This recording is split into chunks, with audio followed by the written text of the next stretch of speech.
আপনি অনেককে এই কথা নিশ্চয়ই বলতে শুনেছেন, এই ব্যক্তির দৃষ্টিতে দম্ভ আছে, এই ব্যক্তির চোখের ওপর অহংকারের পর্দা পড়ে আছে, ইত্যাদি ইত্যাদি। চলুন আমি আপনাকে একটা প্রশ্ন করছি, আপনি দেখেন কি দিয়ে? দৃষ্টি দিয়ে নাকি দৃষ্টিভঙ্গির সাহায্যে? ভাবুন, চিন্তায় পড়ে গেলেন নিশ্চয়ই। দৃষ্টি যে কোনো বস্তুর বা যে কোনো মানুষের শুধু বাইরের রূপটা দেখায়, যেখানে দৃষ্টিভঙ্গি আপনাকে সোজা আসল পরিচয়ের সাথে সাক্ষাৎ করায়।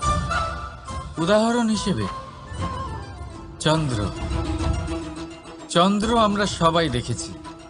বহু মানুষ আছেন যাদের চন্দ্র অত্যন্ত সুন্দর লাগে, আবার কিছু মানুষ এমনও আছেন যারা এই চন্দ্রের মধ্যেই দাগ খুঁজে বার করেন। এই হলো দৃষ্টিভঙ্গি। যদি নিজের দৃষ্টিভঙ্গিতে প্রেম রাখেন, ভালোবাসা রাখেন, সম্ভ্রম রাখেন, তাহলে তার বদলে আপনিও প্রেম আর সম্মান অবশ্যই পাবেন। এবারে দেখুন, যে জল দিয়ে ঈশ্বরের মূর্তি ধোয়া হয় তাকে চরণামৃত বলা হয়। এটার কারণ দৃষ্টিভঙ্গি। এখন আপনি পাথরকে ভগবান ভেবে পুজো করবেন নাকি ভগবানকে পাথর ভেবে পরিত্যাগ করবেন? সিদ্ধান্ত আপনার, কিন্তু এই সিদ্ধান্ত নির্ভর করে আপনার দৃষ্টিভঙ্গির ওপর। তাই নিজের দৃষ্টিভঙ্গি শুভ রাখুন, নিজের দৃষ্টিভঙ্গিতে ভালোবাসা রাখুন, আর আনন্দে বলুন রাধা রাধা। মানুষ, এই শব্দের সূচনা হয় মন থেকে, আর সেই জন্যই হয়তো আমাদের এই মন এতটা গুরুত্বপূর্ণ। এবারে দেখুন না, আমাদের মনই সবকিছু চালনা করে।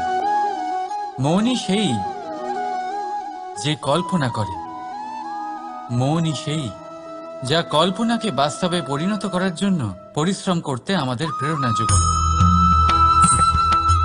মনই সেই যা লোভের জালে জড়িয়ে পড়ে। মনই সেই যা অভিমানের পর্দা দিয়ে ঢেকে যায়। আর এই মনই সেই যা আপনাকে বিনাশের দিকে টেনে নিয়ে যেতে পারে। কিন্তু যদি তা পরোপকার করার ইন্ধন পায়, তাহলে এমন কোনো মহান কাজ নেই যা আপনি করতে পারবেন না। কিন্তু এই মন কি? এটা বোঝানো যায় দুটো শব্দের মাধ্যমে, দুটো সহজ শব্দ। প্রথম, একজন কুশল সেবক। দ্বিতীয়, একজন সংকটপ্রবণ মালিক।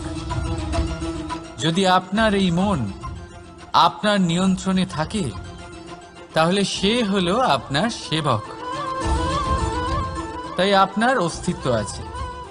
কিন্তু যদি আপনার মন আপনার কর্মের ওপরে নিয়ন্ত্রণ করে, তাহলে এই মন আপনার মালিক, আর তখন আপনার বিনাশ নিশ্চিত। তাই নিজের এই মনকে নিয়ন্ত্রণে রাখুন, কিন্তু ভালোবেসে। আসুন আমার সাথে আনন্দে বলুন রাধা রাধা। অহংকার,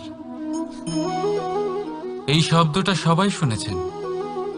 বহু মানুষকে আপনি এটা বলতে শুনেছেন যে ওই ব্যক্তির অহংকার আছে, ওই মানুষটির ক্ষমতার অহংকার আছে, ওই ব্যক্তির নিজের রূপ নিয়ে অহংকার আছে, ওই ব্যক্তির নিজের অর্থের অহংকার আছে, ইত্যাদি ইত্যাদি। কিন্তু এই অহংকার, এর অস্তিত্ব হয় কি করে? এবারে একবার এই হাতটা দেখুন। যদি এই হাতের 5 আঙ্গুল উঠে দাঁড়ায়, আশীর্বাদ। আর যদি এই হাতের 5টা আঙ্গুল একসাথে মুঠো হয়ে যায়, শক্তি। সংকটের বিরুদ্ধে ঢাল। কিন্তু এই একটা আঙুল সংকটের কারণ হয়ে দাঁড়াতে পারে। এই একটা আঙুল শত্রুকে আহ্বান জানায়। এবার অহংকার বলে এই শব্দটাই দেখে নিন। আমাদের থেকে আলাদা হয়ে গেলে হয় অহং। অহং অর্থাৎ ব্যক্তির মনে হয় যে সে আপনদের থেকে, নিজের বন্ধুদের এবং সঙ্গীদের থেকে, নিজের পরিবারের থেকে অনেক উপরে, অনেক শ্রেষ্ঠতর সে। কিন্তু মনে রাখবেন, এই অহংকার কোনো ব্যক্তির অস্তিত্বের বিনাশের প্রথম ধাপ। তাই ঝেড়ে ফেলে দিন এই অহংকারকে, আর বিশ্বাস করুন আমাদের ওপর, কারণ তখনই আপনি শান্তি পাবেন। আর সেই শান্তির সাথে বলে উঠবেন, রাধা রাধা। বলুন, কি দেখতে পাচ্ছেন আপনি? আমার হাতের এই সাদা বস্ত্র, নাকি এতে লেগে থাকা এই কালো দাগ? এবারে সত্যি কথা বলতে কি, আপনার নজর সবার আগে এই কালো দাগের ওপরে গেছে। ঠিক আছে, এমনই তো হয়। ভীষণ কম মানুষ থাকেন যারা ভাবেন কোনো ব্যক্তি ভীষণ পরিশ্রম করে এই বস্ত্র ধুয়েছেন, এটা শুকিয়েছেন। বেশিরভাগ মানুষের নজর যায় এই দাগের ওপরে, ভাবেন যে এটা কি করে লাগলো। কিছুটা এরকমই হয় আমাদের ব্যক্তিত্বের সাথে। আমাদের শুভ কর্মের ওপরে আমাদের একটা খারাপ কর্ম ভারী মনে হয়। এবারে ভাবুন, যদি আমি চন্দ্রের কথা বলি, তাহলে তার শীতল আলো দেখার পূর্বে তার কলঙ্ক লক্ষ্য করেন, সেই চাঁদে লেগে থাকা কালো দাগ দেখে নেন।